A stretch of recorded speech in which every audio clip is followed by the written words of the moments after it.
Hello all. तो आज हम लोग हमारे HPAS कोर्स में इंडियन पॉलिटी मॉड्यूल की शुरुआत कर रहे हैं। इंडियन पॉलिटी हमारे एग्जाम के लिए बहुत ज़्यादा इंपॉर्टेंट है, बहुत ज़्यादा रिलेवेंट है। अगर मैं बात करूं प्रीलिम्स एग्जामिनेशन की, तो हर साल ऑन एन एवरेज 10 सवाल प्रीलिम्स एग्जामिनेशन में इंडियन पॉलिटी सेक्शन से पूछे जाते हैं। उसी तरह से अगर मैं मेंस एग्जामिनेशन की बात करूं तो अप्रॉक्सीमेटली 8 to 10 क्वेश्चंस मेरे को हर साल जनरल स्टडीज पेपर 2 के अंदर Indian polity and governance section से देखने को मिलते हैं। तो यहां से आप लोग थोड़ा आइडिया लगा सकते हो कि इंडियन पॉलिटी सेक्शन आप लोगों के लिए कितना इंपॉर्टेंट है, कितना रिलेवेंट है। अब बात करते हैं आज के वीडियो में हम लोग क्या डिस्कस करने जा रहे हैं। ये हमारा इंट्रोडक्टरी वीडियो है इंडियन पॉलिटी का, जहां पे हम लोग इंडियन पॉलिटी को अंडरस्टैंड करने की कोशिश करेंगे। इंडियन पॉलिटी की जो हमारी अंडरस्टैंडिंग है वो 2-3 चीजों के ऊपर डिपेंडेंट होगी। पहला, हम लोग देखेंगे कि इंडियन पॉलिटी में क्या क्या सब्जेक्ट्स या क्या क्या टॉपिक्स हम लोगों ने कवर करने हैं, जिनकी इनसाइट हम लोगों को सिलेबस देता है। प्रीलिम्स का सिलेबस क्या है, मेंस का सिलेबस क्या है। उसके बाद हम लोग on the basis of previous year questions ये आइडेंटिफाई करेंगे कि इंडियन पॉलिटी में हमने किन किन टॉपिक्स को कवर करना है। क्योंकि ध्यान रखिए, जनरल स्टडीज में जो सब्जेक्ट रहते हैं इनकी कोई सीमा नहीं होती। अगर मैं कॉन्स्टिट्यूशन की बात करूंगा, अगर मैं पॉलिटी की बात करूंगा, ज्योग्राफी की बात करूंगा, हिस्ट्री की बात करूंगा, तो इनका कोई दायरा थोड़ी है ना। ये आपका 12th में भी पढ़ते हो, आप लोग 11th-12th में भी पढ़ते हो, आप ग्रेजुएशन में भी पढ़ते हो, आप पोस्ट ग्रेजुएशन में भी पढ़ते हो, उसके बाद आप लोग जब रिसर्च भी कर रहे होते हो। तो कहीं ना कहीं ये जो सब्जेक्ट्स इनका दायरा जो डिफाइन किया जाता है वो उनके सिलेबस के अकॉर्डिंगली किया जाता है। और उसके साथ साथ उस सिलेबस के ऊपर कैसे सवाल पूछे जा सकते हैं, जैसे अगर मैं बात करूं तो हम लोग देखते हैं कि प्रीलिम्स एग्जामिनेशन में थोड़े डिफरेंट तरह के सवाल पूछे जाते हैं, यानी कि काफी हद तक फैक्चुअल डोमिनेशन रहती है। उसी तरह से अगर मैं मेंस की बात करूंगा तो मेंस में काफी हद तक जो है वो एनालिटिकल क्वेश्चंस पूछे जाते हैं, जो एनालिसिस के ऊपर या एक स्पेसिफिक इवेंट की एनालिसिस जो है वो हम लोगों से एक्सपेक्ट की जाती है।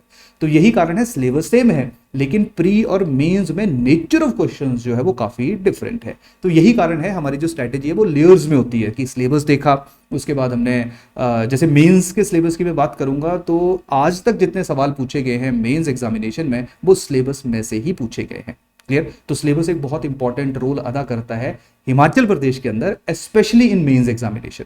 प्रीलिम्स एग्जामिनेशन में थोड़ा सा हम लोगों को सिलेबस को अंडरस्टैंड करना होता है, थोड़ा सा खुद व खुद on the basis of previous year questions हम लोग आइडेंटिफाई करते हैं कि अच्छा ये सिलेबस में ये टॉपिक्स जो हैं वो हम लोगों ने इस एग्जाम के लिए कवर करने हैं। तो आज के वीडियो में हम लोग उन्हीं एस्पेक्ट्स के ऊपर डिस्कशन करेंगे और साथ में मैं आपको ये भी बताऊंगा कि देखो ये टॉपिक इंपॉर्टेंट है, प्रीलिम्स में इतने सवाल आए, मेंस में इतने सवाल आए और कौन कौन से ईयर में इनके ऊपर सवाल पूछे गए। तो इस तरह की एनालिसिस जो नॉर्मली स्टूडेंट्स को खुद करनी चाहिए, क्योंकि हमारा काम वही है कि आप लोगों को जर्नी को थोड़ा सा आसान कर दिया जाए।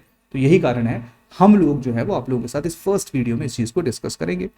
उसके बाद हम लोग देखेंगे कि कौन सी किताबें, कौन सी बुक्स हम लोगों ने इंडियन पॉलिटी के लिए रीड करनी है। क्या इंडियन पॉलिटी के लिए कोई किताब पढ़ने की जरूरत है या नहीं है, इसके ऊपर भी डिस्कशन की जाएगी। लेकिन मैं अपना पर्सनल व्यू पॉइंट आप लोगों को पहले बता देता हूं। मैं हमेशा रिकमेंड करता हूं या मैं हमेशा चाहता हूं कि हर एक स्टूडेंट एटलीस्ट एक किताब, एक बुक, एक सब्जेक्ट के लिए जरूर रीड करे। उसके बाद काफी इफ एंड व्हाट्स हैं, उसके पास कितना समय है, वो डिसाइड करता है कि उसने कैसे अपनी जो प्रिपरेशन है उसको आगे कैरी फॉरवर्ड करना है। लेकिन जो बुक रीडिंग है वो आप लोगों को हमेशा काम आएगी, एग्जाम के दौरान भी और एग्जाम के बाद भी। और वैसे भी सिविल सर्वेंट जो है वो वेल रेड होने चाहिए। तो चलिए, ये तो बेसिक सी बात है। तो आज के ओरिएंटेशन वीडियो की शुरुआत करते हैं हम लोग हमारे सिलेबस के साथ। और सबसे पहले हम लोग प्रीलिम्स का सिलेबस एक बार देख लेते हैं। अगर प्रीलिम्स के सिलेबस की बात की जाए तो जैसा कि मैंने थोड़ी देर पहले भी आपको बताया कि हर साल HPAS प्रीलिम्स में मान लेते हैं हम लोगों को 10 सवाल देखने को मिलते हैं। कभी 12-13 क्वेश्चंस भी पूछे गए, कभी 8-9 सवाल भी पूछे गए हैं। ऑन एन एवरेज 10 सवाल देखने को मिले। इन 10 में से जो 7 से 8 क्वेश्चंस रहेंगे, कभी कभी तो 10 के 10 क्वेश्चंस मान लेते हैं, 7 to 8, क्योंकि काफी बार 2-3 साल हमने देखा है कि नेचर ऑफ क्वेश्चंस में थोड़ी सी वेरिएशन है। और ध्यान रखिए, हमारी जो प्रिपरेशन होती है वो प्रिपरेशन सिर्फ इसके बेसिस के ऊपर नहीं होती कि प्रीवियस ईयर्स में क्या पूछा गया। हमारी प्रिपरेशन इस चीज के बेसिस के ऊपर भी होती है कि आने वाले टाइम पे अगर अनएक्सपेक्टेड लाइंस के ऊपर कमीशन के द्वारा सवाल पूछे जाते हैं तो हम उनको भी इजिली एड्रेस कर सके। तो अभी तक की मैं बात बताता हूं तो इंडियन पॉलिटी में 7 to 8 क्वेश्चंस जो वो बिल्कुल डायरेक्ट है। डायरेक्ट का मेरा मतलब क्या है कि बिल्कुल फैक्चुअल इंफॉर्मेशन। क्लियर? अब आई थिंक हम तो ऐसा कंसीडर करते हैं, जैसे मेरी अजम्पशन क्या है, अब आप में से हो सकता है अलग अलग तरह के स्टूडेंट्स होंगे। काफ़ी स्टूडेंट्स ऐसे होंगे जिन्होंने शायद ग्रेजुएशन में कॉन्स्टिट्यूशन या पॉलिटी को रीड किया होगा, पॉलिटिकल साइंस या पब्लिक एडमिनिस्ट्रेशन को पढ़ा होगा। क्लियर। आप में से काफ़ी लोग ऐसे होंगे जिन्होंने शायद इस एग्जाम की कुछ प्रिपरेशन खुद ब खुद की होगी, जिनको पॉलिटी का आइडिया होगा। और मैं आपको एक बात बता देता हूँ, नॉर्मली ऐसे ही रहता है कि मैक्सिमम स्टूडेंट जो अपनी तैयारी करते हैं, चाहे सेल्फ स्टडी कर रहे हैं चाहे कैसे भी कर रहे हैं, मैक्सिमम स्टूडेंट जो पहला सब्जेक्ट पिक करते हैं वो इंडियन पॉलिटी ही करते हैं। और सब लोग लक्ष्मीकांत की किताब आती है उसको उठा लेते हैं और उसको पढ़ना शुरू कर देते हैं। और उस किताब को पढ़ना थोड़ा सा आसान है, तो धीरे धीरे जो पॉलिटी है उसमें लोगों का इंटरेस्ट भी जागृत होता है। क्लियर। अब ध्यान रखिए, उस किताब के बाहर भी पॉलिटी है, लेकिन कौन सी किताब आपने पढ़नी है इसके बारे में थोड़ा सा बाद में हम लोग डिस्कशन करते हैं। तो आसान भाषा में पॉलिटी के बारे में लोगों को आइडिया जरूर रहता है, लेकिन पॉलिटी का मतलब क्या है ये बहुत ही कम स्टूडेंट्स जो हैं वो बता पाते हैं। सबको पता होता है कि अच्छा कॉन्स्टिट्यूशन क्या होता है, लेकिन किसी को ये नहीं पता होता कि पॉलिटी क्यों होता है, क्योंकि हमारा जो सब्जेक्ट है उसका नाम तो पॉलिटी है। उस पॉलिटी के अंदर हम डिफरेंट डिफरेंट चीजों को जो है वो डिस्कस करते हैं, जैसा कि आप लोग यहाँ पे सिलेबस में देख सकते हैं कि इंडियन पॉलिटी एंड गवर्नेंस जो है वो हमारे सब्जेक्ट का हिस्सा है, जिसमें constitution, political system, Panchayati Raj, public policy, right issues etcetera, यानी कि और भी ये एक्सटेंड हो सकता है, इसके बारे में मेंशन किया गया है। अब नो डाउट जो पॉलिटी ऑफ अ कंट्री है, governance of a specific country है, वो कॉन्स्टिट्यूशन के ऊपर ही डिपेंडेंट होती है। क्लियर। लेकिन कॉन्स्टिट्यूशन और पॉलिटी एंड गवर्नेंस में थोड़ा सा डिफरेंस रहता है। आसान देसी भाषा में तो नहीं रहता, मतलब बिल्कुल लेमन लैंग्वेज में तो नहीं है, लेकिन अगर मैं बिल्कुल स्पेसिफिक लैंग्वेज, स्पेसिफिक डेफिनेशन की बात करूंगा तो दोनों के बीच में हमें थोड़ा सा डिफरेंस देखने को मिलता है। 2 मिनट में वो डिफरेंस भी आपको बताता हूं। पहले उस चीज पे डिस्कशन कर लेते हैं जिसके बारे में मैं आप लोगों के साथ डिस्कस कर रहा था।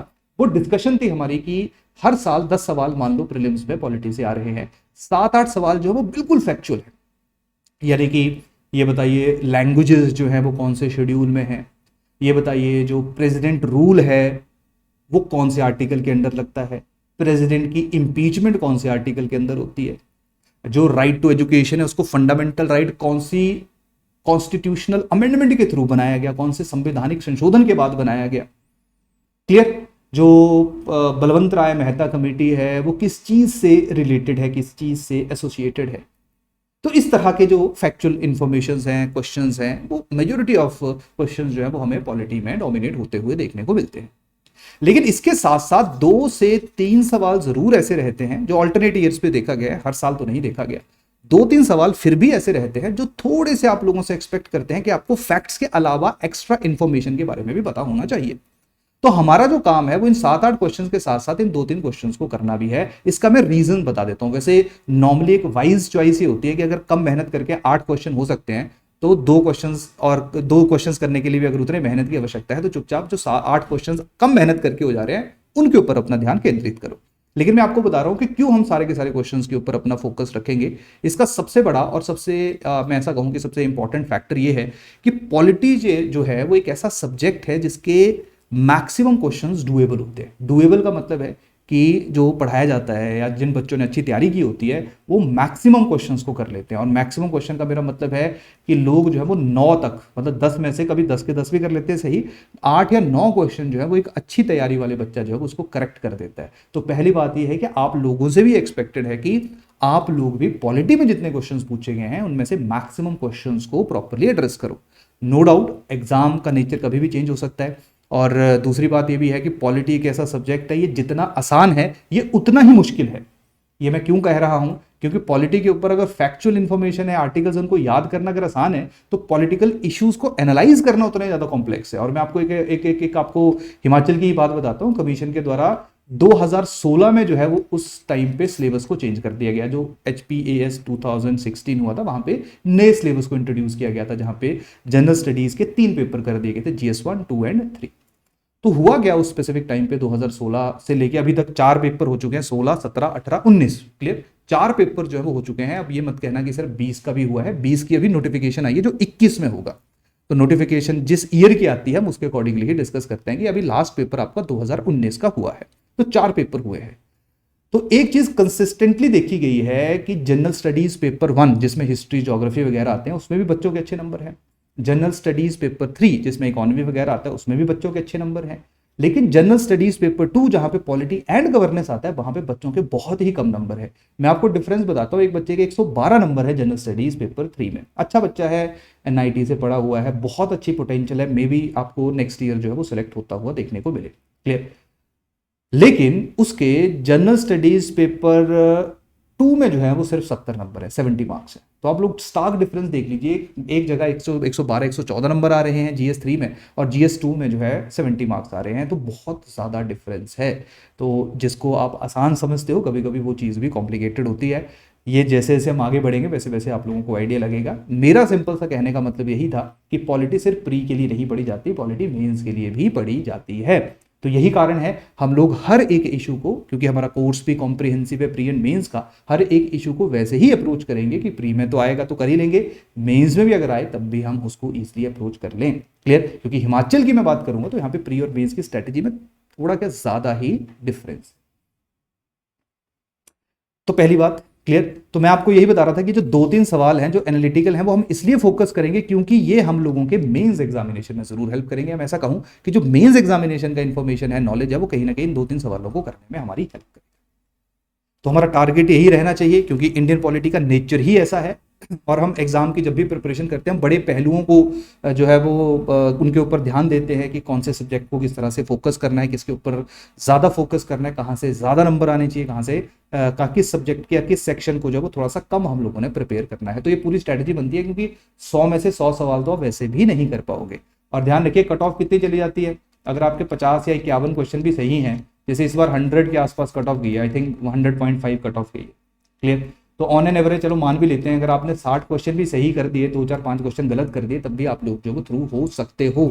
अब ये हो सकते हो, ये कट ऑफ की प्रोडिक्शन मैं नहीं दे रहा हूँ कि भाई लिख के बैठ के कि अच्छा ठीक है अब हमने 100 ही नंबर लेना है। कभी कभी 112 भी जा सकती है, 116 भी जा सकती है। ये डिपेंड करता है पेपर कैसा है, और आप पेपर के लेवल को तभी एसेस कर पाओगे कि ये मुश्किल है या ये आसान है, जब आपने प्रिपरेशन प्रॉपर की होगी। तो तैयारी प्रॉपर रखो, बेसिक्स अपने स्ट्रांग रखो, उसके बाद चले जाओ पेपर में, टेंशन नहीं लेनी है। मुश्किल भी आएगा तब भी आप लोग अच्छा परफॉर्म करोगे, क्योंकि आप सारे बेसिक्स जो हैं उनको सही करके गए। तो ये चीजें बहुत ध्यान रखनी होती। क्लियर? तो प्रीलिम्स की अगर मैं आसान भाषा में बात करता हूं तो देखिए, जो प्रीलिम्स हमारा सिलेबस है, क्लियर, अगर मैं प्रीलिम्स की बात करूंगा, अगर मैं प्रीलिम्स सिलेबस की बात करूंगा तो यहां पे बहुत ज्यादा क्लियरली आपको चीजें डिफाइंड होती हुई नहीं देखने को मिलती। यहां पे इंडियन पॉलिटी में ध्यान रखिए, जो हमारा सेंट्रल पॉइंट है जिसके ऊपर हमारे पूरे लेक्चर्स बेस्ड हैं, वो है कॉन्स्टिट्यूशन। और ऑब्वियसली बात है, जब हम इंडिया की बात करते हैं, इंडियन पॉलिटी की बात कर रहे हैं, तब हम उसमें इंडियन कॉन्स्टिट्यूशन को कवर करेंगे। सवाल आता है कॉन्स्टिट्यूशन है क्या, इसको और डिटेल में पढ़ेंगे आने वाले लेक्चर्स में। बेसिकली जो हमारा नेक्स्ट लेक्चर होगा, जो हमारा फर्स्ट लेक्चर होगा, जहां से हम पॉलिटी को ऑफिशियली शुरू करेंगे, तो फर्स्ट लेक्चर में हम लोग डिफरेंट डिफरेंट कंसेप्ट्स के बारे में ही डिस्कस करेंगे, ताकि आपको आने वाले जो लेक्चर्स हैं उनमें बहुत ज्यादा मुश्किलात का सामना ना करना पड़े। नहीं तो बहुत सारे लोग हिस्टोरिकल बैकग्राउंड से लेक्चर शुरू कर देते हैं। क्लियर? लेकिन वो ये नहीं देखते हैं कि बच्चों को पता भी तो होना चाहिए ना। काफी स्टूडेंट्स ऐसे भी हैं जो लेजिस्लेचर, एग्जीक्यूटिव, जुडिशरी में भी कंफ्यूज होते हैं। वैसे नहीं होना चाहिए, लेकिन अगेन हमारी अजम्पशन यही है कि चाहे आपको 10% पॉलिटी आता है, चाहे 50 आता है, चाहे 100 आता है, क्लियर, हम आप 0 से शुरू करेंगे और धीरे धीरे जो वो अपवर्ड डायरेक्शन में मूव करेंगे। तो मैं बात कर रहा था कॉन्स्टिट्यूशन की। तो हमारी जो पॉलिटी है, इंडियन पॉलिटी है, वो एक ही चीज के सराउंडेड घूमती है, that is constitution of India. Constitution वो लॉ है जो सबसे ज्यादा सुप्रीम है, जो सबसे जिसको कोई भी किसी भी सिचुएशन में वायलेट नहीं कर सकता। और यही कॉन्स्टिट्यूशन जो है वो डिसाइड करता है कि उस देश में या किसी भी देश में या इंडिया के अंदर नेचर ऑफ पॉलिटी कैसा होगा, नेचर ऑफ गवर्नेंस कैसा होगा, नेचर ऑफ गवर्नमेंट कैसा होगा। जैसे मैं एक एग्जांपल देता हूं, लेट अस सपोज, मान लो कोई एक ऐसा देश है, कॉन्स्टिट्यूशन तो किसी भी देश में हो सकता है। मान लो जो नॉर्थ कोरिया का कॉन्स्टिट्यूशन है, वो ऑब्वियस सी बात है वो लोगों के लिए नहीं लिखा गया है, वो वहां का जो मोनार्क है या वहां का जो डिक्टेटर है, ऑब्वियस सी बात है उसके लिए लिखा गया है। तो हमेशा उसके इंटरेस्ट जो है वहां पे प्रोटेक्ट किए जाएंगे। तो ये चीजें बहुत डिपेंडेंट होती है कि संविधान कैसे लिखा गया, संविधान किसने लिखा, संविधान क्या बोल रहा है, वो डिसाइड करता है कि उस देश के पॉलिटिकल सिस्टम कैसा होगा, पॉलिटिकल इंस्टीट्यूशंस कैसे होंगे, वहां पे लोगों के पास राइट्स होंगे नहीं होंगे, वहां पे नेचर ऑफ पॉलिटी कैसा होगा, नेचर ऑफ गवर्नमेंट कैसा होगा। क्लियर? अब क्योंकि हमारे देश का जो संविधान है, हमारे देश का जो कॉन्स्टिट्यूशन है, वो लोगों के द्वारा लिखा गया है, डेमोक्रेटिक कॉन्स्टिट्यूशन है। यही कारण है यहां पे जो नेचर ऑफ पॉलिटी है वो भी डेमोक्रेटिक है, जहां पे जो लोग हैं, जो आम लोग हैं, उनके इंटरेस्ट्स को प्रॉपरली प्रोटेक्ट किया जाता है। चाहे उसकी प्रोटेक्शन की गारंटी जो है वो कॉन्स्टिट्यूशन ने खुद फंडामेंटल राइट्स को इंटीग्रेट करके दी है कि किसी भी सिचुएशन में आप लोग फंडामेंटल राइट्स को वायलेट नहीं कर सकते हो। क्लियर। और इन फंडामेंटल राइट्स को कोई भी सरकार, कोई भी जो इंस्टीट्यूशन है हमारे देश का, वो हमारे देश के टेरिटरी के अंदर तो एटलीस्ट वायलेट नहीं करेगा। तो संविधान जो है वो आपको प्रोटेक्शन देता है। तो वही कॉन्स्टिट्यूशन बेसिकली डिसाइड करता है कि नेचर ऑफ गवर्नमेंट कैसा होगा, फॉर्म ऑफ गवर्नमेंट कैसा होगा। जैसे मैंने आपको एग्जांपल दिया, अगर कॉन्स्टिट्यूशन जो है वो मोनार्क के द्वारा लिखा गया तो वहां पे जो नेचर ऑफ पॉलिटी है वहां पे हमें मोनार्की देखने को मिलेगी। क्लियर। अगर मान लो वो किसी रिलीजियस बॉडी के द्वारा लिखा गया तो वहां पे हमें थियोक्रेसी देखने को मिलेगी। क्लियर। तो इस तरह से जो है वो, अगर मान लो कॉन्स्टिट्यूशन को कोई फॉलो ही नहीं कर रहा है, कॉन्स्टिट्यूशन जो है वो किसी तरह से लोगों को प्रोटेक्ट ही नहीं कर रहा है, और कॉन्स्टिट्यूशन में कॉन्स्टिट्यूशन की बहुत वाइड इंटरप्रिटेशन की एक्सपेक्टेशंस है, तो वहां पे हो सकता है कि सारे ही रूल कर रहे हो और कोई भी रूल ना कर रहा हो, यानी कि वहां पे नेचर ऑफ पॉलिटी जो है वो एनार्की हो जाएगी। क्लियर। तो इस तरह से कॉन्स्टिट्यूशन जो है वो बेसिकली डिसाइड करता है कि पॉलिटी कैसा होगा। तो यही कारण है जो आपका हेडिंग है, टॉपिक है, सब्जेक्ट है, उसका नाम है इंडियन पॉलिटी, क्योंकि जो फंक्शनिंग ऑफ या इंप्लीमेंटेशन ऑफ कॉन्स्टिट्यूशन है वो बेसिकली तुम्हारे देश की या किसी भी देश की पॉलिटी को डिसाइड करती है। तो चाहे अब तुम पॉलिटिकल सिस्टम की बात करो, वो भी कॉन्स्टिट्यूशन से ही पता लगेगा कि किस तरह का पॉलिटिकल सिस्टम होगा। चाहे आप लोग पंचायती राज इंस्टीट्यूशंस की बात करो, जिनको 73rd कॉन्स्टिट्यूशनल अमेंडमेंट के बाद संविधान में डाला गया, तो वो भी कॉन्स्टिट्यूशन से ही अपनी जो आइडेंटिटी है उसको एक्सट्रैक्ट कर रहे हैं। चाहे तुम राइट्स की बात करो, अब यहाँ पे राइट इश्यूज हैं तो वो कॉन्स्टिट्यूशनल राइट्स भी हो सकते हैं, जिसके अंदर फंडामेंटल राइट भी जिसका एक हिस्सा है, या वो नॉर्मल आपके लीगल राइट्स भी हो सकते हैं। तो आसान भाषा में ये जो सारे का सारा सिलेबस आपका यहाँ लिखा गया है ना, ये पूरा एक ही चीज के सराउंडेड घूमता है, दैट इज अ कॉन्स्टिट्यूशन। और यही कारण है कि हम लोग जो है वो कॉन्स्टिट्यूशन को रीड करते हैं, कॉन्स्टिट्यूशन को पढ़ते हैं, और उसमें सारे के सारे जो सब्जेक्ट है या सारे के सारे जो टॉपिक्स यहाँ पे मेंशन किए गए हैं वो ऑटोमेटिकली कवर हो जाते हैं। अब यहाँ पे एक टॉपिक है दैट इज पब्लिक पॉलिसी, जो थोड़ा सा कॉन्स्टिट्यूशन से हटके है। नो डाउट पब्लिक पॉलिसी जो बनेगी वो कॉन्स्टिट्यूशन कहीं ना कहीं उसका बेसिस तो जरूर होगा, लेकिन जिस तरह से हिमाचल में सवाल पूछे गए हैं पब्लिक पॉलिसी के ऊपर 2013 और 2014 में एक सवाल आया है, वो सवाल जो है वो थोड़े डिफरेंट थे। यानी कि वो सवाल नॉर्मली पॉलिटी वाले बच्चा नहीं रीड करता है, जनरल स्टडीज के लिए नहीं पढ़े जाते। जैसे मॉडल्स ऑफ पब्लिक पॉलिसी के ऊपर सवाल है, तो उसको भी हम करेंगे डिस्कस, जो थोड़ा आई थिंक आपकी जो किताब्स हैं, बुक्स हैं, ठीक है, आपकी जो किताबें हैं, आपकी जो बुक्स हैं, उनमें हम लोगों को नॉर्मली नहीं देखने। क्लियर। तो प्रीलिम्स का जो सिलेबस है वो आई होप आप लोगों को समझ आया होगा थोड़ा सा, कि हमने कॉन्स्टिट्यूशन जो है उसको रीड करना है, क्योंकि यहाँ पे इन्होंने देखो ना कॉन्स्टिट्यूशन लिख दिया, इसका मतलब है अब हमसे एक्सपेक्ट किया जा रहा है कि आर्टिकल 1 से लेके आर्टिकल 395 तक हमने पढ़ना है, उसके अंदर जो जो चीजें हमको अंडरस्टैंड करने की कोशिश करनी है।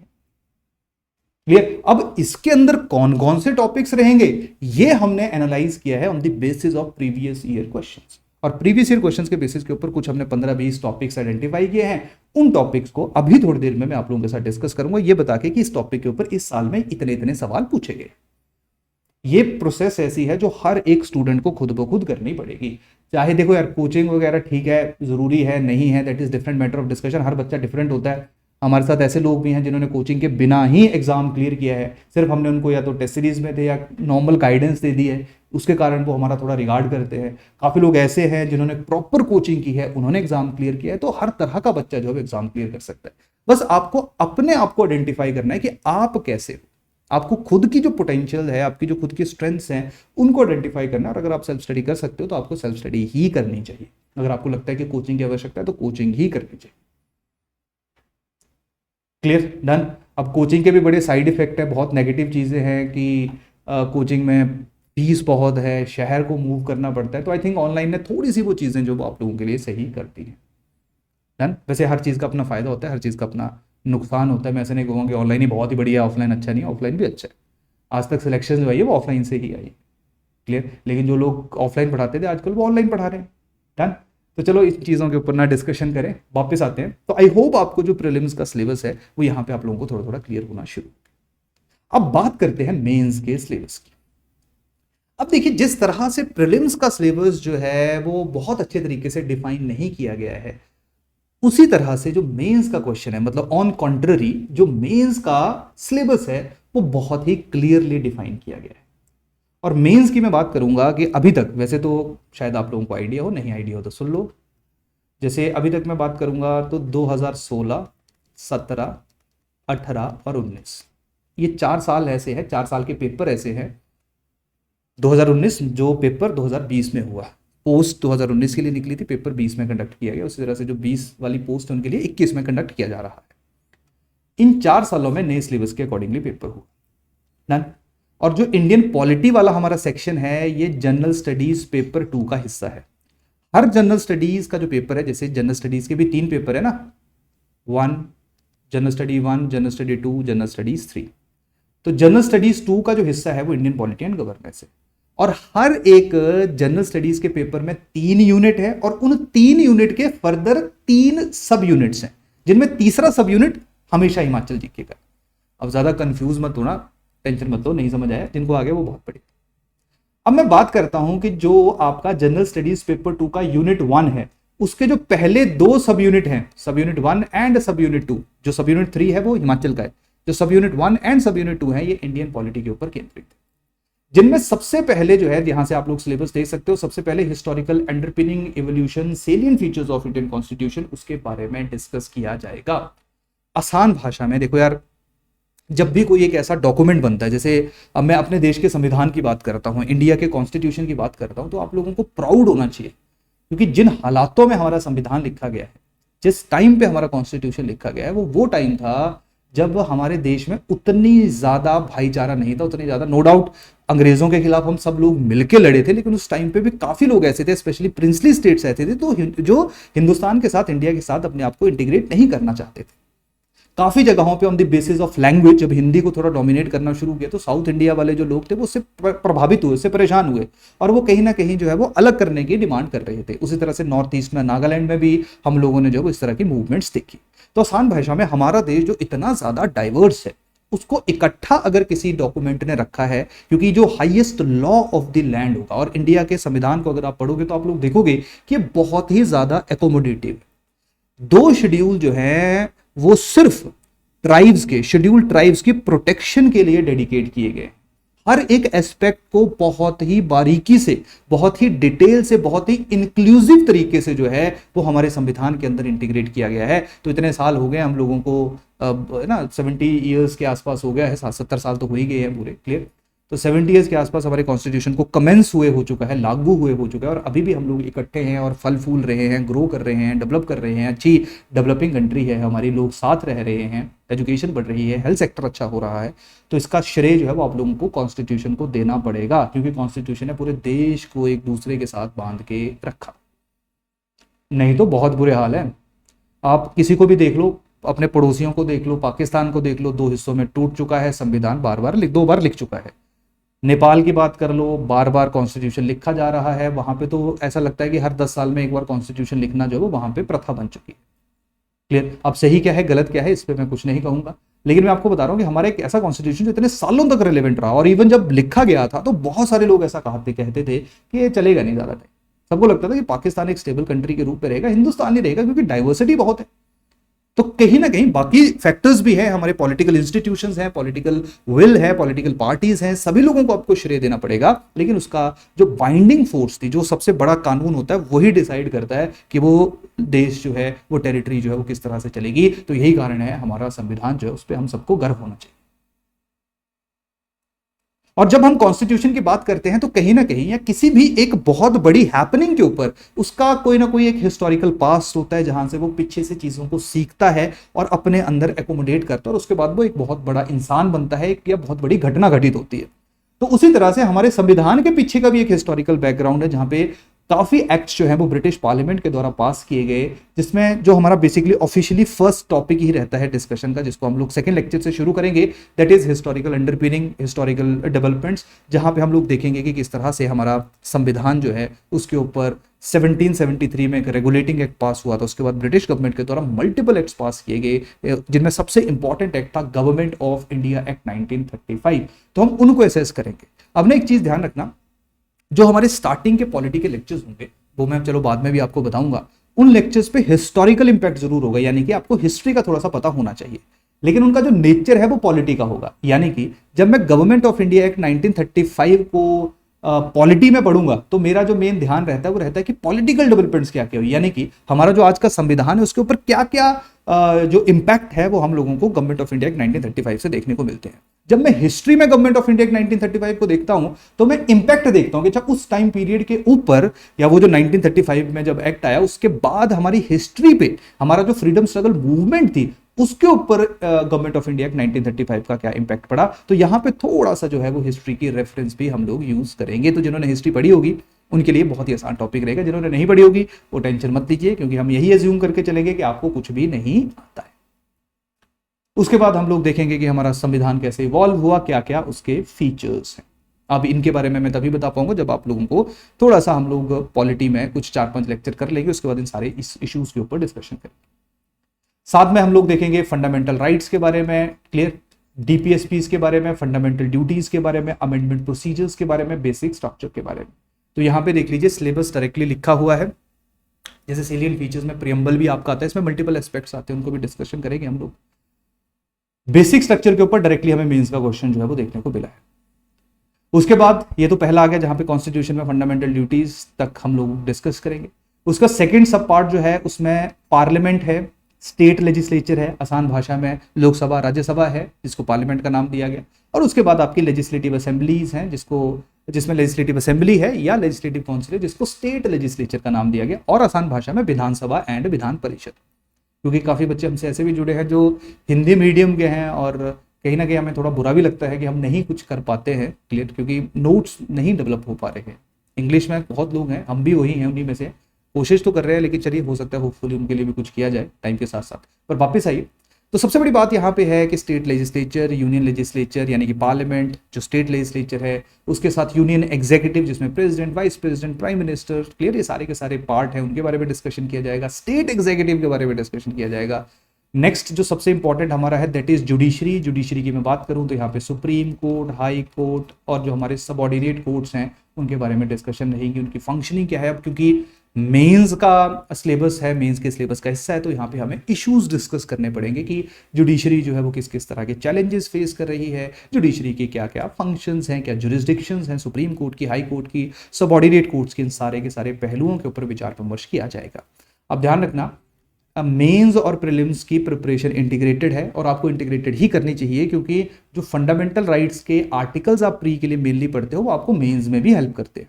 क्लियर, जो आप कॉन्स्टिट्यूशनल अमेंडमेंट्स की बात करते हो, कमेटीज जो प्री में सिर्फ फैक्ट के रूप में पढ़ते हो, वो रेफरेंस के रूप में आप लोगों को आपके मेंस में भी काफ़ी कारगर साबित होते हैं। तो आप लोगों ने छोटी छोटी चीज़ों को जो वो ज़रूर ध्यान रखना है। प्री और मेंस अलग नहीं है, बस एक कागज़ में से एक फैक्चुअल क्वेश्चन आएंगे, दूसरे में उसी कागज़ में से एनालिसिस के ऊपर बेस्ड क्वेश्चन आएंगे। क्लियर, कुछ जगहों पे 2-3 पहलू रहते हैं जहां पे हमें और ज्यादा डिटेल में प्री की जो अनप्रेडिक्टेबिलिटी है उसको काउंटर करना होता है, उसको एड्रेस करना होता है। उसके बारे में मैं धीरे धीरे आप लोगों के साथ डिस्कस करूंगा जैसे जैसे हम आगे बढ़ेंगे। उसके बाद हम लोग देखेंगे कि जो यूनियन गवर्नमेंट है और जो स्टेट गवर्नमेंट है उसके बीच के क्या रिलेशंस है, क्या क्या चैलेंजेस वो फेस कर रहे हैं। Next representation of people act के बारे में देखा जाएगा, और अलग अलग जो हमारे यहाँ पे कॉन्स्टिट्यूशनल बॉडीज हैं उनके बारे में भी डिटेल में डिस्कस करेंगे कि कौन कौन सी कॉन्स्टिट्यूशनल बॉडीज हैं, क्या उनके फंक्शन हैं, क्या क्या चैलेंजेस फेस किए जा रहे हैं। ये हमारे सिलेबस, मेन सिलेबस का मेन हिस्सा है। अब जो प्री का सिलेबस है, मेंस का सिलेबस है, प्रीवियस ईयर क्वेश्चंस के एनालिसिस है, उसके ऊपर अब मैं आप लोगों के साथ डिस्कस करूंगा कि कौन कौन से टॉपिक्स जो हैं वो हम लोग आने वाले लेक्चर्स में कवर करेंगे। और ध्यान रखना ये जो ओरिएंटेशन वीडियो है इसको आप जब हमारा सिलेबस कंप्लीट होगा उसके बाद एक बार फिर देखो, क्योंकि जब आप इसको एक बार फिर देखोगे तो अब आपको डिफरेंट इनसाइट पता चलेगी, क्योंकि आप लोगों की जो अंडरस्टैंडिंग है वो और बेटर हो चुकी होगी और अच्छी हो चुकी होगी। आपने पूरा संविधान पढ़ दिया होगा, और जो मेरे शब्द हैं, मेरी जो बातें हैं, क्योंकि बहुत बार ऐसा होता है, आई थिंक आप लोगों ने रियलाइज भी किया होगा कि कभी हम एक किताब पढ़ रहे होते हैं, उस किताब को फर्स्ट टाइम पढ़ के हमारी डिफरेंट अंडरस्टैंडिंग होती है। जब हम उन्हीं शब्दों को दूसरी बार, तीसरी बार, चौथी बार पढ़ते हैं तो हमारी डिफरेंट इंटरप्रिटेशन निकलती है, हमें बहुत क्रिस्टल क्लियर जो है वो शब्द जो है वो हमारे दिमाग के अंदर रिफ्लेक्ट होते हैं और हमारी बहुत अच्छी अंडरस्टैंडिंग बिल्ड होती है। तो वैसे ही कहानी यहाँ पे भी है। तो जब आप मल्टीपल पहलुओं को कवर करोगे तो कहीं ना कहीं वो आप लोगों के लिए बहुत ही ज़्यादा बेनिफिशियल, बहुत ही ज़्यादा यूजफुल साबित होगा। तो यहाँ तक कहानी समझ आया, क्लियर। अब चलते हैं जो मेन टास्क है हमारा, क्लियर। ये बेसिकली क्या है, देखो अब आप में से बहुत सारे लोग, मैं भी थोड़ा थोड़ा एक्सप्लेन भी करूंगा ताकि आपको पता भी चले कि आने वाले समय में हमने डिस्कस क्या करना है। आप में से बहुत सारे लोग ऐसे होंगे जिनको पॉलिटी के बारे में, एटलीस्ट पॉलिटी और कॉन्स्टिट्यूशन तो शायद पता होगा, लेकिन बहुत उनके अंदर की गहराइयां नहीं पता होंगी। तो उन्होंने घबराना नहीं है, उन्होंने बस उनके लिए ये एक ऐसा लेक्चर है जहां से आपको बताया जा रहा है कि हम क्या क्या पढ़ने वाले हैं। अब क्या इनके अंदर डिटेल में है वो ऑब्वियस सी बात है आने वाले लेक्चर्स में कवर किया जाएगा। और उसके साथ साथ एक दूसरी चीज भी मैं आप लोगों के साथ शेयर कर लेता हूं कि देखो, जो आपका ये वीडियो के नीचे एक पीडीएफ फाइल अटैच होगी जो हर लेक्चर के साथ आपको मिलती है। उस पीडीएफ फाइल में प्रीवियस ईयर पूरे क्वेश्चंस को डाला गया, 2019-18 प्री के कौन से क्वेश्चंस थे, मेंस के कौन से क्वेश्चंस थे। उस फाइल को बस संभाल के रख लेना है। जैसे जैसे आपके टॉपिक्स होते जाएंगे, या मैं ऐसा कहूं जैसे पॉलिटी खत्म हो गया उसके बाद उस फाइल को खोलना है फिर से। तो फर्स्ट लेक्चर जो है वो आपका लास्ट लेक्चर होगा, ध्यान रखना इस चीज को। और लास्ट लेक्चर जब हमारा रहेगा तो उसमें मैं फिर से इसी लेक्चर की पीडीएफ फाइल को खुलवा के हम उनके ऊपर डिस्कशन करेंगे। या जो हमारे लाइव सेशन होते हैं, शायद आप लोगों को नहीं पता हो, जिनको पता है बढ़िया है, जिनको नहीं पता उनको मैं बता देता हूं कि हर रोज सुबह 10 बजे आपका लेक्चर आएगा। तो आपने 10 बजे लेक्चर देखना ही देखना है। कभी कभी कुछ ऐसी स्थितियां हो जाती हैं कि भाई कभी कोई इलेक्ट्रिसिटी का इशू हो गया, लेक्चर अपलोड नहीं हो पाया, तो हम आपको नोटिफाई कर देंगे। जो आपका ग्रुप बना होगा टेलीग्राम का वहां पे डाल देंगे, या जो हमारा पोर्टल है वहां से भी आप लोग देख सकते हो, वहां पे आपको एक मैसेज मिल जाएगा। नहीं तो ध्यान रखिए, आपका जो टारगेट है रोज सुबह 10 बजे आपको लेक्चर मिलेगा।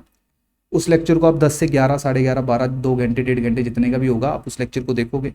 उसके बाद उससे रिलेटेड आपको नोट्स मिलेंगे, उन नोट्स को डाउनलोड करोगे। प्रिंट करके पढ़ना है वैसे पढ़ लो, फोन पे पढ़ना है वैसे पढ़ लो, टैब पे पढ़ना है वैसे पढ़ लो, लैपटॉप पे पढ़ना है वैसे पढ़ लो, जैसे तुम कंफर्टेबल हो। तुम्हारा टारगेट रहेगा जिस दिन जो वीडियो देखा उससे रिलेटेड हैंडआउट को, पीडीएफ को उसी दिन खत्म करना, चाहे 2 घंटे लगे, चाहे 3 लगे, चाहे 4 लगे। वैसे अगर लेक्चर ढंग से सुना होगा तो मेरे को नहीं लगता पर्सनली कि आपको 1-1.5 घंटे से ज्यादा समय लगेगा। तो 5 दिन तक रोज सुबह 10 बजे लेक्चर आएगा, उसको आप देखोगे, हैंडआउट को रीड करोगे। अब हैंडआउट कैसे होगा, क्या आपकी अप्रोच रहेगी, थोड़ी देर में बस मैं आपको हैंडआउट भी दिखाता हूं कि किस तरह का हैंडआउट रहेगा वो। क्लियर।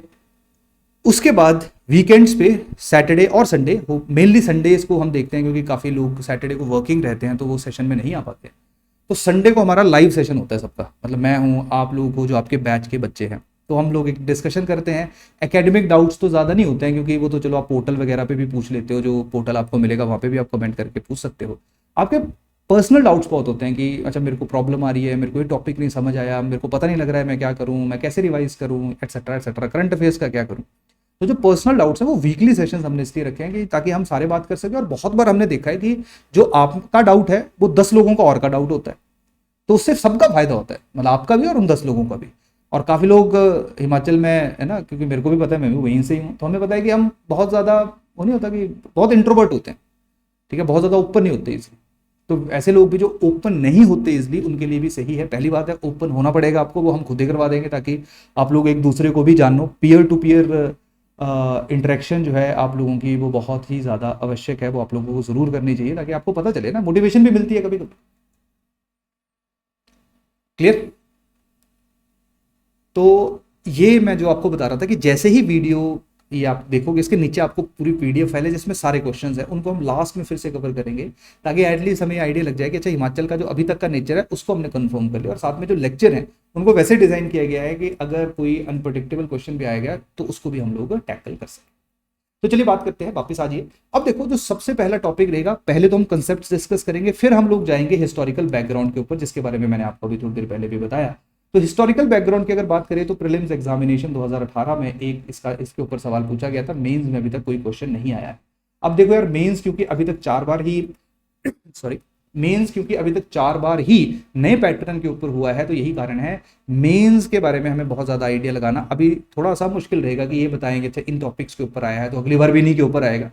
तो क्योंकि हिस्टोरिकल बैकग्राउंड को अंडरपिनिंग्स को जो है वो मेंशन किया गया है हमारे सिलेबस के अंदर, यही कारण है हम लोग उनको मेंस पर्सपेक्टिव से भी करेंगे। तो हमें प्री और मेंस दोनों पर्सपेक्टिव को साथ लेके चल रहा है। मेकिंग ऑफ द कॉन्स्टिट्यूशन 2015 में 2 प्रीलिम्स में क्वेश्चन थे, 2013 में 1 क्वेश्चन था। अभी तक मेंस में हमें कोई क्वेश्चन नहीं देखने को मिला है। शेड्यूल्स की बात करें 2019 में, 2016, 2015, 2014 प्रीलिम्स एग्जामिनेशन में शेड्यूल्स के ऊपर क्वेश्चन पूछा गया। मैं ऐसा कहूँ कि शेड्यूल के ऊपर ऑन एन एवरेज ऑलमोस्ट हर साल एक सवाल हमें देखने को मिलता है। हमारे संविधान में 12 शेड्यूल हैं, उन 12 शेड्यूल में कभी पूछ लेंगे कि बताओ लैंग्वेजेस जो है वो कौन से शेड्यूल में है, क्लियर, लैंड रिलेटेड एक्ट्स जो है वो कौन से शेड्यूल में है, पंचायती राज कौन से शेड्यूल में है, म्यूनिसिपैलिटीज कौन से शेड्यूल में है, ओथ कौन से शेड्यूल में है, सैलरीज कौन से शेड्यूल में है। तो इस तरह का फैक्चुअल इन्फॉर्मेशन है, जब पढ़ेंगे तो इसके डिटेल में आपको पता चलेगा। तो ये बहुत इंपॉर्टेंट है। नेक्स्ट प्रियम्बल के ऊपर 2016 में एक बार सवाल है, 14 में एक बार है। मेंस में देखो प्रियम्बल के ऊपर 2018 में 2 थे, 17 में 1, 16 में 1। तो आप लोग एक चीज देख सकते हो, प्रेम्बल में नॉर्मली हमने देखा है कि सेम तरह के क्वेश्चन ही आए हैं, मतलब 16, 17, 18 में almost same type of question जो है वो रिपीट हुए हैं। जो हैंड आउट है उसमें भी आप लोग देख सकते हो कि कैसे सेम क्वेश्चन जो है वो आपको डोमिनेट होते हुए देखने को मिलेंगे। यूनियन एंड इट्स टेरिटरीज की किस तरह से हमारे देश में टेरिटरीज या स्टेट्स को बनाया जाता है, कैसे बाहर की टेरिटरीज को ऐड किया जाता है, ये सारा इसमें कवर रहेगा। अभी तक प्री या मेंस में इसके ऊपर कोई सवाल नहीं आया। उसके बाद नागरिकता के ऊपर डिस्कशन होगी, 2013 में एक सवाल आ चुका है, क्लियर। देन फंडामेंटल राइट्स के बारे में हम पढ़ेंगे, 16, 15, 14, 13 हर साल जो है वो एक एक सवाल हमें देखने को मिला। 17 में एक सवाल मेंस एग्जामिनेशन में फंडामेंटल राइट्स के ऊपर पूछा गया। अब ध्यान रखो, फंडामेंटल राइट के ऊपर सिर्फ एक बार सवाल आया है, इसका मतलब ये नहीं है कि इंपॉर्टेंट नहीं है। फंडामेंटल राइट सबसे इंपॉर्टेंट टॉपिक है हमारे कॉन्स्टिट्यूशन का। अब क्योंकि पेपर 4 बार ही हुआ है नए पैटर्न के अकॉर्डिंगली, यही कारण है हमें नंबर ऑफ क्वेश्चन यहां से देखने को नहीं मिल रहा। डीपीएसपी 2018 में एक सवाल आया है, मेंस में नहीं देखने को मिला, लेकिन ध्यान रखना ये हमें इनडायरेक्टली बाकी जगह पे जरूर हेल्प करते हैं। कभी सोशल इश्यूज में हेल्प करेंगे, बाकी आंसर्स को एड्रेस करने में भी हमें हेल्प करते हैं। Directive principle of state policies वो डायरेक्शंस हैं जो स्टेट को कॉन्स्टिट्यूशन के द्वारा दी गई है, आसान भाषा में सरकारों को कॉन्स्टिट्यूशन के द्वारा दी गई है, जिसको उन्होंने इंप्लीमेंट करना है। ड्यूटीज के ऊपर अभी सवाल नहीं देखा है। कॉन्स्टिट्यूशनल अमेंडमेंट के ऊपर 2019-18 में सवाल आ चुके हैं, clear. Union government and union parliament की अगर मैं बात करूंगा तो यहां पे देखो बहुत सारे क्वेश्चंस हैं। देखिए 18 में 3 सवाल थे, 17 में 2, 13 में 3, 14 में 2, 15 में 2। तो आप लोग यहाँ पे देख सकते हो कि ऑन एन एवरेज हर साल union parliament and union executive के ऊपर सवाल पूछे जाते, ठीक, सॉरी। तो यहां तक क्लियर। अब देखिए मेंस की भी बात कर लेते हैं यहाँ पे। तो मेंस में भी आप लोग देख सकते हो कि 16 में 2 सवाल है, 19 में 2 सवाल जो है वो आप लोगों को देखने को मिले। State executive and state legislature यानी कि विधानसभा, विधान परिषद, सीएम वगैरह की बात की जाए, गवर्नर्स की बात की जाए, तो उनके ऊपर प्री में भी सवाल है और मेंस में भी एक ही सवाल जो है क्वेश्चन जो है वो पूछा गया। देखो डायरेक्टली सिलेबस है ये मेंस का सिलेबस भी है और प्री का सिलेबस भी है, दोनों को इंटीग्रेटेड। देखिए जो प्री में सवाल आ रहा है जिस टॉपिक से, उसमें मेंस में भी आ रहा है। यूटीज में सिर्फ प्री में एक बार सवाल आया है। यूनियन स्टेट रिलेशंस के ऊपर 2017-16 में सवाल आया है, मेंस में भी क्वेश्चन आए हैं, 19 में आया है, 16 में आया है। प्रेसिडेंट के पास जो पावर्स हैं इमरजेंसी लगाने की अंडर आर्टिकल 352, 356 एंड 360, इसके ऊपर 2018 में, 2016 में एक सवाल है, 2018 में एक ही बार मेंस में क्वेश्चन पूछा गया है। जुडिशरी की बात करें, काफी इंपॉर्टेंट है। 16 में 2, 17 में 2, 19 में एक, केसेस से संबंधित सवाल जो है वो ज्यादा पूछे जाते हैं। मेंस में देखिए काफी रेलेवेंट है, 2017 में 3 सवाल पूछे गए थे जुडिशरी के ऊपर। कॉन्स्टिट्यूशनल बॉडीज 2001 में 1, 2014 में 1, 2018 1 मेंस में पूछा गया है। सिलेबस में कॉन्स्टिट्यूशनल बॉडीज के बारे में ही लिखा गया है, लेकिन हम नॉन कॉन्स्टिट्यूशनल बॉडीज को भी जरूर डिस्कस करेंगे मेंस में। उसका नॉन कॉन्स्टिट्यूशनल बॉडी 2019 में 1, 17 में 1, 15 में 2, 14 में 1 मेंस में नहीं है सिलेबस में, क्योंकि नहीं मेंशन किया गया है, पर हम डिस्कस करेंगे इसको भी। Panchayati Raj and municipalities, I think union parliament and executive के बाद सबसे इंपॉर्टेंट हमारा टॉपिक है। इनको कॉन्स्टिट्यूशन में 73rd एंड 74th अमेंडमेंट के थ्रू ऐड किया गया था। एग्जिस्ट ये पहले से ही करती हैं, इवन म्यूनिसिपैलिटीज तो अंग्रेजों के टाइम से एग्जिस्ट करती हैं। देखिए प्रीलिम्स में 19 में 3, 17, 15, 14, 13 में 2 हर साल ऑन एन एवरेज सवाल है। मेंस में भी ऑलमोस्ट हर साल जो है वो 2017 में जैसे 2 सवाल आए थे on an average, her year आप लोगों को सवाल देखने को मिल रहे हैं। इसके बाद ये बहुत ही इंपॉर्टेंट पहलू है जिसको बहुत सारे लोग गलत करते हैं। हम लोग देखते हैं कि हमारे कॉन्स्टिट्यूशन के ऊपर मल्टीपल पर्सनैलिटीज के द्वारा, मल्टीपल पॉलिटिकल एनालिस्ट्स के द्वारा कमेंट्स किए गए हैं, क्लियर। चाहे हमारे आर्टिकल्स की बात की जाए, चाहे हमारे ओवरऑल कॉन्स्टिट्यूशन की बात की जाए कि ये सेमी, ये क्वाजी फेडरल है, क्लियर। किसी ने कहा कि 356 आर्टिकल जो है वो डेड रबर स्टैम्प की तरह है। तो ये सवाल भी देखने को मिले हैं जहां पे पूछा जाता है कि बताओ जरा ये स्टेटमेंट जो वो किसने दी है 4 ऑप्शंस में से, तो 4 पर्सनैलिटीज का नाम आपके सामने आएगा। ये थोड़ा मुश्किल रहता है, लेकिन अगेन जैसे जैसे हम आगे बढ़ेंगे, देखिए 18, 17, 14, 17 में तो 3 सवाल पूछे गए थे इसके ऊपर। तो ये वो पहलू है, क्योंकि काफी लोग इसको इग्नोर कर देते हैं, तो गलती से जैसे 2017 में 3 सवाल आ गए तो 6 नंबर गए आपके। तो यही कारण है हमें प्रॉपरली ऐसे टॉपिक्स को भी आइडेंटिफाई करना होता है। हार्डली 15-20 के आसपास स्टेटमेंट्स हम पढ़ेंगे, उनमें से 90% चांसेस ये रहेंगे कि जो स्टेटमेंट्स हमने पढ़ी होंगी उनके ऊपर सवाल आ जाएगा। इलेक्शंस एंड पॉलिटिकल सिस्टम 17, 16, 13 में सवाल आया है, मेंस में भी क्वेश्चंस है। पब्लिक पॉलिसी की मैं बात करूं, सिर्फ प्रीलिम्स में इसके ऊपर 2013 और 14 में क्वेश्चन पूछा गया था और काफी कॉम्प्लिकेटेड क्वेश्चन थे। बेसिकली वो पब्लिक एडमिनिस्ट्रेशन के क्वेश्चन थे, जहाँ पे मॉडल्स के बारे में, मॉडल्स ऑफ पब्लिक पॉलिसी के बारे में पूछा गया। तो इसके ऊपर भी हम लोग डिस्कस करेंगे। अब ध्यान रखिए ये वो टॉपिक्स हैं, ये क्यों आप लोगों के साथ डिस्कस किए जा रहे हैं कि जब भी आप कोई किताब रीड करते हो जो किताब मैं आपको रिकमेंड भी करूंगा, तो आप लोग एक चीज देखते हो, आपको पता नहीं चलता कि इस किताब में किस चीज के ऊपर ज्यादा फोकस किया जाए। तो यही कारण है कि इन टॉपिक्स को आप लोगों ने ध्यान रखना है और उस बुक में से इन्हीं टॉपिक्स को आइडेंटिफाई करके रीड करना है। इसके अलावा कुछ और भी टॉपिक्स, ऐसा नहीं है कि यही है, कुछ ऐसे टॉपिक्स हैं जो मिसलिनियस टॉपिक्स है, हो सकता है गलती से कभी सवाल पूछा जाए, तो उन टॉपिक्स के ऊपर भी जो है वो एक लेक्चर हम लोग रखेंगे जिसमें पब्लिक पॉलिसी वगैरह को भी डिस्कस किया जाएगा। तो वहां पे हम लोग जो हमारे ऐसे टॉपिक्स, क्योंकि हमने जैसे मैंने आपको स्टार्टिंग में भी कहा था कि प्रिपरेशन का फायदा यही है कि जो अनप्रडिक्टेबिलिटी है एग्जामिनेशन की, उसको भी हम लोगों ने काउंटर करना है। क्लियर? तो ये हमारा सिलेबस है, ये हमारी टॉपिक वाइज एनालिसिस है जिसको हम आने वाले लेक्चर्स में कवर करने जा रहे हैं। अब लास्ट पहलू पे बात करते हैं कि कौन कौन सी किताबें पढ़नी चाहिए। अब जैसे अगर आप मेरे से बात करो तो मैं तो कहूंगा यार कि इंडियन पॉलिटी के लिए जो है वो सुभाष कश्यप की बुक्स जो है वो बहुत ही अच्छी है, या मैं कहूंगा डी बसु की जो है बुक आती है कॉन्स्टिट्यूशन के ऊपर, बहुत ही बढ़िया किताब है, बेस्ट बुक्स है। लेकिन ध्यान रखो, हमने जब हमारा काम किसी ऐसी किताब से हो जाए जो हमारे लिए पढ़ना भी आसान है, समझना भी आसान है, तो क्यों ना इस किताब को पढ़ा जाए। जब टाइम रहेगा किसी के पास तो जरूर इनको पढ़ना, एटलीस्ट सुभाष कश्यप को पढ़ लेना किसी ने अगर 2023-24 में पेपर देना है। क्लियर? लेकिन जो Indian polity by M Laxmikanth है, यही आप लोग इस किताब को सारे के सारे लोग इसी को ही रीड करोगे, इसके अलावा आप कुछ भी नहीं पढ़ोगे। इसके अलावा जो कुछ पढ़ने वाला होगा वो आपके जो हैंड आउट हैं या जो आपके नोट्स हैं उसके अंदर हम लोग इंटीग्रेट कर देंगे, या हमारे जो वीडियो लेक्चर्स है उनमें वो चीज़ें, उनमें वो पहलू कवर हो जाएंगे जो शायद इंडियन पॉलिटी लक्ष्मीकांत में नहीं कवर होंगे।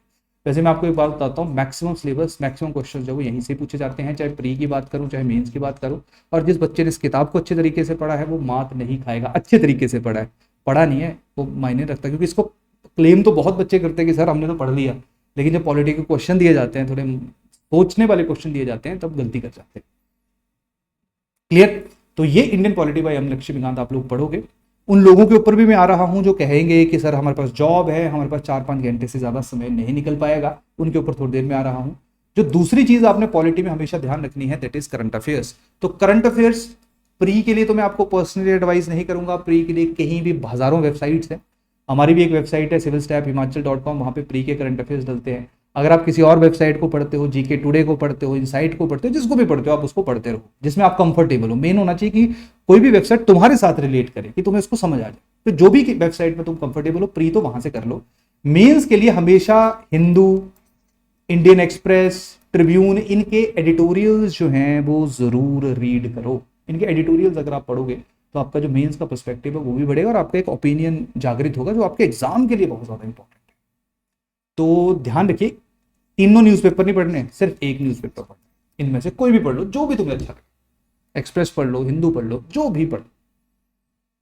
बाकी अगेन यही जो जैसे मैंने नाम लिया civilstaffhimachal.com, उसमें मेंस में बाकी न्यूज़पेपर के आर्टिकल्स भी आपको मिल जाएंगे जिनको समराइज करके डाला जाता है। लेकिन अगेन आप लोग एक न्यूज़पेपर पढ़िए, मैं पर्सनली आपको रिकमेंड करूंगा। ये पॉलिटी के लिए तो चलो है ही है, वहाँ पे आपने देखना है कि अच्छा ये टॉपिक, ये जो मैं एडिटोरियल पढ़ रहा हूँ, ये पॉलिटी के इस टॉपिक के साथ रिलेटेड है, जो टॉपिक्स अभी मैंने थोड़ी देर पहले आपको बताया। इसके बारे में और क्लियरली आपको आइडिया लगेगा जब हमारा एक बार सिलेबस कंप्लीट होगा, तब आपको और पता चलेगा कि अच्छा इसको हम ऐसे कर सकते थे, अच्छा इस टॉपिक में करंट अफेयर को ऐसे यूज किया जा सकता है। जब आप मेंस आंसर राइटिंग करोगे तब आपको और आइडिया लगेगा कि कैसे करंट अफेयर के एग्जांपल्स को यूज करके आप अपने एग्जिस्टिंग क्वेश्चंस को एनरिच कर सकते। क्लियर? यहां तक कहानी समझ आ रही है? डन।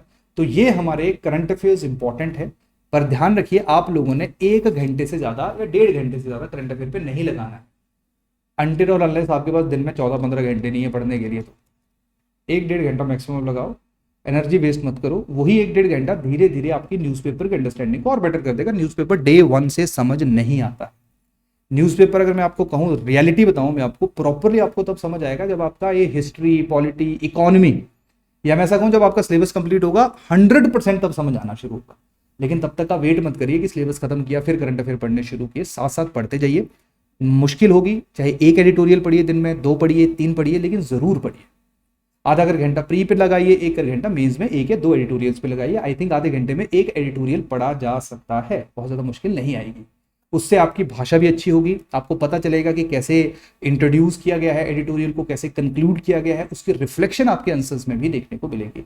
ये प्रोसेस है, सही आंसर पहले दिन से नहीं लिखा जा सकता है, सिंपल सी बात मान लीजिए।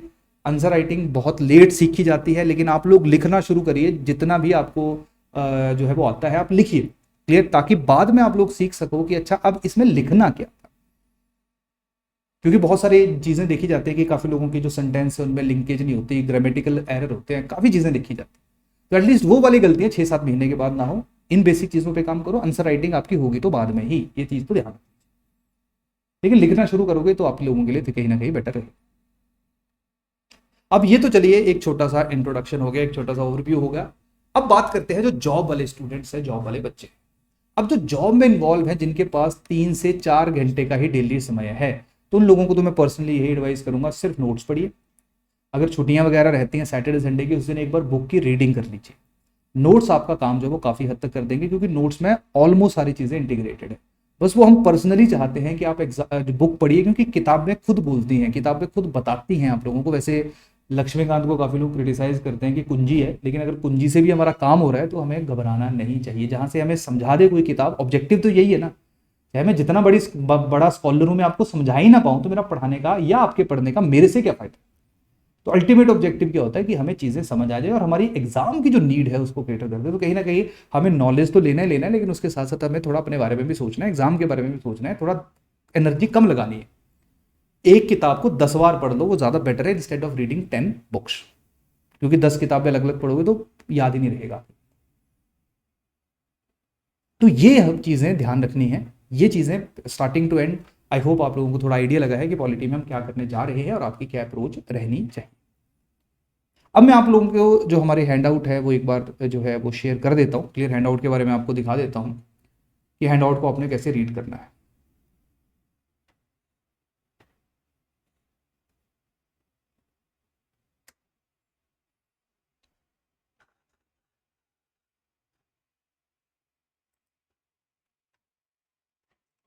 ये देखिए, ये आपका हैंड आउट है प्रीवियस ईयर्स एनालिसिस के ऊपर, जो इसी वीडियो के नीचे आप लोगों को देखने को मिलेगा। तो जहां पे देखिए सारे देखिए 4th क्वेश्चन देखिए, यहाँ पे 5th क्वेश्चन देखिए। थोड़े से मतलब मैं डायरेक्टली फैक्चुअल क्वेश्चन नहीं मान लूंगा इनको, थोड़ा सा आपको डीप नॉलेज होना चाहिए तभी आप कर पाओगे। ये देखिए डायरेक्टली फैक्ट्स है, मेजोरिटी ऑफ क्वेश्चन आपको ऐसे ही देखने को मिलेंगे।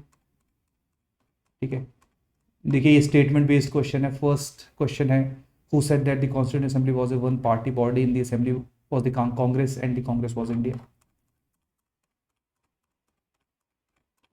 ठीक है, उसी तरह से जो है वो आपको नीचे मेंस के क्वेश्चन यहाँ पे देखने को मिलेंगे।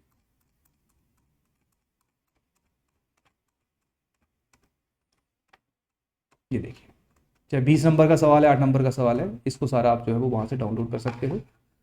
उसके साथ अब थोड़ा सा वीडियो शायद रुकेगा, थोड़ा वीडियो हैंग होगा, लेकिन अब आप सुनते जाइए। ये देखिए, ये आपके क्लास नोट्स हैं। ये देखिए पूरे आपने नोट्स साथ साथ, जैसा ये फर्स्ट लेक्चर के नोट्स हैं। क्लियर, ये पूरे नोट्स जो है वो आप लोगों के साथ शेयर होंगे, आप इनको रीड करोगे।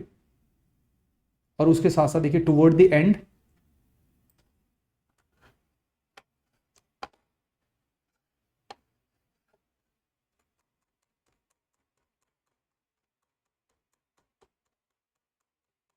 देखिए मेंस के क्वेश्चन है प्रैक्टिस के लिए, और उसके बाद प्रीलिम्स के आप लोगों को एमसीक्यूज देखने को मिले। ठीक है, तो इस तरह से जो आपके नॉर्मली हैंडआउट्स रहेंगे, जो मेंस के क्वेश्चंस है आप उनको अप्रोच कर सकते हो, जो आपका पोर्टल रहेगा आप उसमें उनको अपलोड कर दोगे। डन। तो ये है हमारा प्रॉपर सेशन। आई होप तो इस टाइम पे सर मेरी आवाज़ सुन रही होगी। तो चलिए इसी के साथ जो है वो मैं इस सेशन को कंक्लूड करता हूँ। फर्स्ट लेक्चर में मिलेंगे, तब तक के लिए थैंक यू, धन्यवाद।